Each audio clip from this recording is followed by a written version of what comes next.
Hi everybody, today I'm going to read you the Julia Donaldson story collection again and the Snail and the Whale. So let's start.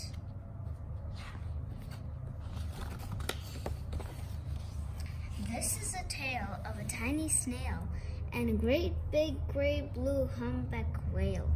This is a rock as black as soot, and this is a snail with an itchy foot. The snail slithered all over the rock and gazed at the sea and the ships and the duck. As she gazed, she sniffed and sighed. The sea is deep, and the world is wide. How I long to sail, said the tiny snail. These are the other snails on the flock, who are all stuck tight on the smooth black rock,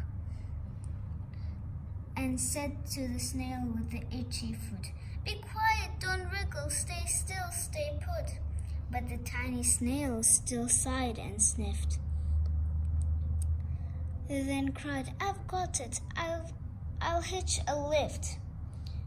This is the trail of the tiny snail, a silvery trail that looped and curled and said, "Lift wanted around the world."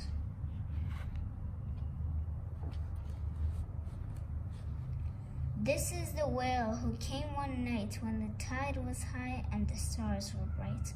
A humpback whale, immensely long, who sang to the snail a wonderful song of shimmering ice and coral caves and shooting stars and enormous waves. And this is the tale of a humpback whale. He held it out of the starlight sea and said to the snail, "Come sail with me." Here, tail snail.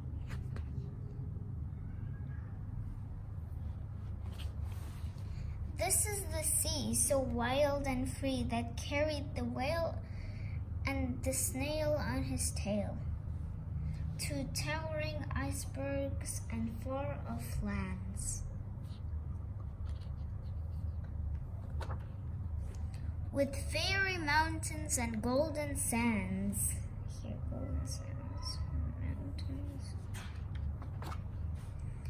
These are the waves that arched and crashed, and that foamed and frockled and sprayed and splashed. The tiny snail on the tail of the whale. These are the caves beneath the waves, where stripy fish with feathery fins and sharks with hideous toothy grins swam around the whale and the snail on his tail. This is the sky, so vast and high, sometimes sunny and blue and warm, sometimes filled with thunderstorm, with zigzag lightning flashing and frightening. The tiny snail on the tail of the whale.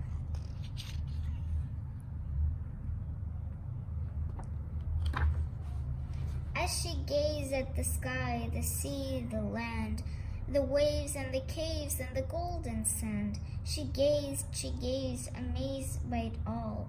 And she said to the whale, "I feel so small." But then came the day the whale lost his way. These are the speedboats running a race, zigging and zooming all over the place, upsetting the whale with their ear-splitting roar, make him swim too close to the shore. This tide slipping away. And this is the whale lying beached in a bay. "Quick, off the sand, back to the sea," cried the snail. "I can't move on land, I'm too big," moaned the whale. The snail felt helpless and terribly small. Then, "I've got it," she cried, and started to crawl. "I must not fail," said the tiny snail.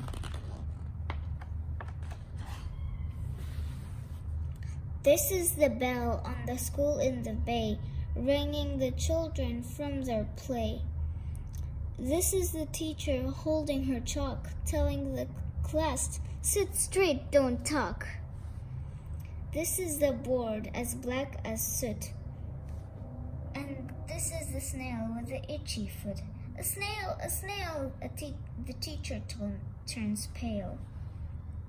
"Look," say the children, "it's leaving a trail." This is the trail of the tiny snail, a silvery trail saying, "Save the whale." These are the children running from school, fetching the fireman, digging a pool, squirting and spraying to keep the whale cool. Here they dug a pool and spraying. This is the tide coming into the bay, and these are the villagers shouting, "Hooray!" as the whale and the snail travel safely away. Here are the villagers. Back to the duck and the flock on the rock, who said, "How time's flown and you haven't grown." And the whale and the snail told their wonderful tale of shimmering ice and coral caves and shooting stars and enormous waves, and of how the snail, so small and frail, with her looping, curling, silvery trail, saved the life of the humpback whale. Then the humpback whale held out his tail and uncurled snail after snail after snail after snail. That's the spray. It's on a timer now. And they sang to the sea as they all set sail on the tail of the gray-blue humpback whale. So the end. Bye-bye.